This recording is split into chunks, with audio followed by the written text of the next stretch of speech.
Hello बच्चों, आज हम आपकी वर्कशीट नंबर 22 जो आपके हिस्ट्री के चैप्टर मुगल साम्राज्य में से आई है, इसमें आज हम पढ़ेंगे कि पहले हमने पढ़ा था कि जो मुगल लोग थे, जैसे हिंदू लोग हैं, मुसलमान लोग हैं, सिख लोग हैं, तो ऐसे ही मुगल लोग हैं जो वो कौन थे। तो हमने पढ़ा था कि मम्मी की तरफ से वो चंगेज खान के वंशज थे और पिता की तरफ से वो तैमूर के वंशज थे। तो उसका मतलब ये था कि जो उनका पहला शासक था, जो राजा बना था मुगल लोगों का कोई पहला व्यक्ति जो राजा बना था, यानी कि उसकी मम्मी का मायका चाइना के जो मंगोल लोग थे उनके घर में था। यानी कि चंगेज खान जो चाइना में कोई मंगोल शासक था, चंगेज खान, उसके घर में उसकी उनसे संबंधित थी उनकी मम्मी, उनकी फैमिली से थी मम्मी। और इसका मतलब जो पहला मुगल शासक हुआ बाबर। तो बाबर की जो मम्मी थी, इसका मतलब ये है कि बाबर की मम्मी चंगेज खान की फैमिली से थी, यानी कि इसकी नानी का घर चंगेज खान के घर में था। तो क्या हुआ, ये बाबर है, ये मुगलों का पहला वो व्यक्ति है जिसने क्या करा था, जिसने जो राजा बना था मुगलों का पहला वो व्यक्ति, मुगल वंश का पहला व्यक्ति जो राजा बना था। तो उसने मतलब दिल्ली के ऊपर भारत के जितने भी राजे हुए हैं उनकी यही इच्छा रही है कि वो दिल्ली के ऊपर राज करे। तो वैसे बाबर ने दिल्ली के ऊपर 1526 से 1530 तक राज्य किया था। लेकिन सबसे पहले बाबर ने क्या किया था, बाबर के जो परिवार था वो फरगाना में, वहां पर वो गद्दी पे बैठा था 1494 में। उसकी जिंदगी कैसे शुरू होती है, बाबर जब 12 साल का था, जब 12 वर्ष का था बाबर, तो वो राजा बन गया था 12 साल की उम्र में। बाबर, याद रखो, ये बाबर की पिक्चर है। तो मुगलों की कहानी शुरू होती है जहाँ से मुगल कैसे हमारे इंडिया में प्रवेश हुए। ये मुगल है, उनका पहला व्यक्ति वो है बाबर जो दिल्ली में आया था।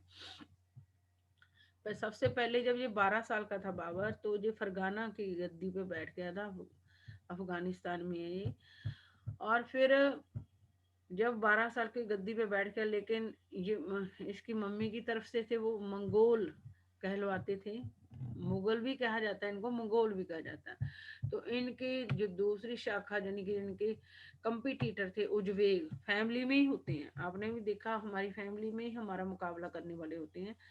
तो इनके जो दुश्मन थे, जहाँ इनके कंपिटिटर उज्बेक थे, जब ये 12 साल की उम्र में फरगाना की गद्दी पर बैठा तो उन्होंने इनके ऊपर हमला कर दिया। जो जो फरगाना की गद्दी थी, इनकी पैतृक गद्दी थी, यानी कि इनके दादा परदादा की गद्दी थी, कुछ भी लगा लो, नाना पर नाना की गद्दी थी। तो जब इन उज्बेकों ने 12 साल की उम्र पे इसके ऊपर हमला कर दिया, तो इसको फरगाना की गद्दी छोड़कर भागना पड़ा। और 10 साल ये 12 साल का बच्चा, आपको भी पता कितना छोटा होता है। तो जब गद्दी छोड़ के ये इधर उधर भटकता रहा, ये बच्चा 12 साल का बच्चा इधर उधर भटकता रहा बाबर। तो लेकिन ये बहुत बहादुर था, ये डरा नहीं। जब ये 22 साल का हो गया, जिनके 10 साल बाद इसने जाके 1504 में काबुल पर कब्जा कर लिया। अपनी फैमिली की गद्दी नहीं मिली तो नहीं मिली, लेकिन ये शक्तिशाली था जो व्यक्ति, एक शक्तिशाली व्यक्ति होता है ना, उसकी कुछ ना कुछ डिटर्मिनेशन होती है कि मैंने कुछ ना कुछ करना है। तो इसका मतलब इसने 10 साल इधर उधर भटका, 12 साल का बच्चा। तो 22 साल का जब ये हो गया, थोड़ी समझ आ गई और भी शक्तिशाली हो गया, तो इसने जाके काबुल पर, जो अफगानिस्तान की राजधानी है, उसके ऊपर 1504 में कब्जा कर लिया। 22 साल का है, काबुल पर कब्जा कर लिया।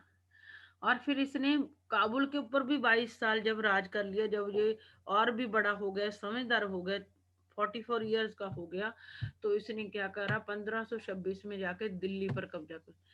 22 साल बहुत होते हैं। जब 12 साल का ये गद्दी पर बैठ गया था, 22 साल में जाके इसने काबुल, जो कि अपनी भी नहीं थी, किसी और की थी, उसके ऊपर कब्जा कर लिया था। तो उस पे काबुल पर जब 22 साल राज कर लिया, इसने राजा बन लिया 22 साल, तो इसके अंदर और समझदारी पैदा हो गई। ये 44 ईयर्स का हो गया। तो ये 1526 में फिर जाके इसने इसमें दिल्ली के ऊपर, तो जो पड़ोसी देश है ना दिल्ली, भारत के, उनमें जो राजे थे उनकी भी यही इच्छा था कि दिल्ली पर कब्जा किया जाए।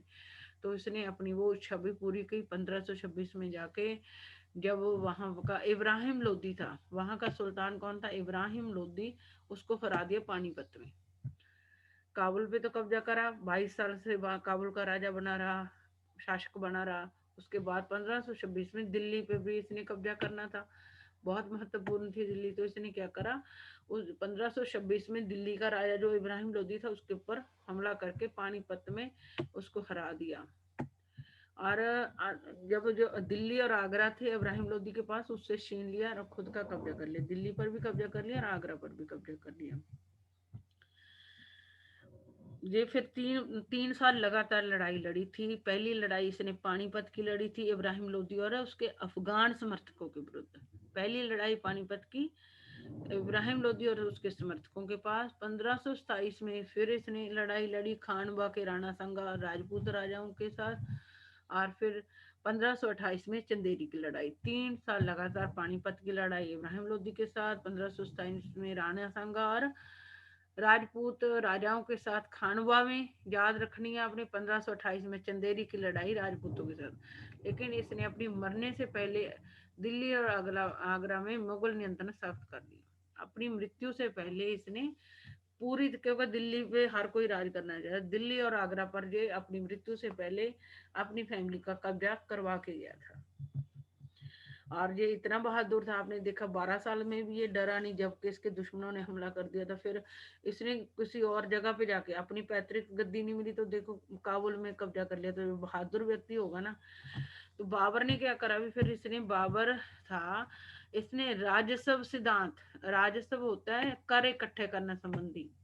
हर राजा कमाता तो है नहीं, तो उसको आमदनी कहाँ से होती है, टैक्स इकट्ठा करके, कर इकट्ठा करके।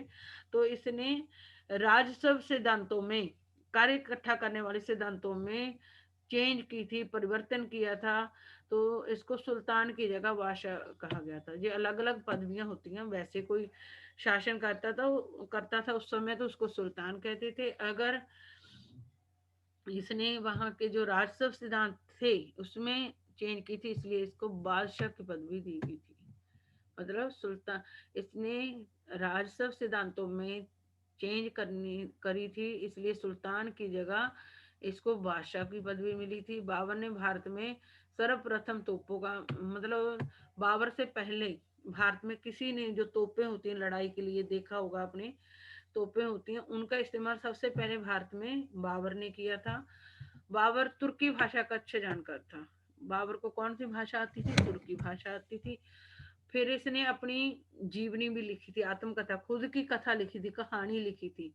तो बाबर ने तुर्की भाषा में अपनी आत्मकथा तजुके, ये याद रखना, बाबर की आत्मकथा का नाम क्या था जिसने अपने बारे में लिखा था, तजुके बाबरी। तजुके बाबरी लिखी थी इसने। बाबर की मृत्यु बच्चों 1530 में हुई थी। इसने बेचारे ने बहुत हिम्मत करके वो करा था, मतलब उसके ऊपर हमला करा था दिल्ली पे, जब 44 ईयर्स का था। तो 48 की, मतलब ज्यादा लंबी आयु नहीं थी इसकी, 48 की एज में डेथ हो गई थी इसकी। देख लो, फिर भी इसने कितना बड़ा वो कर दिया, कितना कुछ करके गया। तो हमें भी बाबर की तरह शक्तिशाली बनना चाहिए, ज्यादा से ज्यादा अपने टारगेट है जो पूरे करने चाहिए। 48 ईयर्स कोई ज्यादा नहीं होते, 48 ईयर्स में वो बहुत कुछ कर गया अपनी फैमिली के लिए। तो पहला क्वेश्चन है, प्रथम मुगल शासक कौन था, बाबर। बाबर की आत्मकथा का नाम तजुके बाबरी, ये लिखा हुआ तजुके बाबरी। किसी एक सुल्तान शासक का नाम बताइए, किसी एक सुल्तान शासक का नाम, वो था इब्राहिम लोदी। सुल्तान शासक कौन था, इब्राहिम लोदी। ये देखो, सुल्तान शासक कौन था, इब्राहिम लोदी। तो बच्चों, आपकी जो वर्कशीट आज यहीं खत्म होती है। ये अगर आप 2-3 वर्ष सुन लोगे तो समझ आ जाएगी। कोई ज्यादा, वैसे मुगल जो साम्राज्य वो मुश्किल लगता है, ये इतना मुश्किल नहीं है अगर इसको ढंग से सुना जाए। अगर आप 2-3 बार वीडियो देख लोगे तो पक्का आपको समझ आ जाएगा। तो बच्चों, अगर मेरी ये वीडियो आपको अच्छी लगी हो तो प्लीज़ लाइक और सब्सक्राइब करना मत भूलना। थैंक यू बच्चों।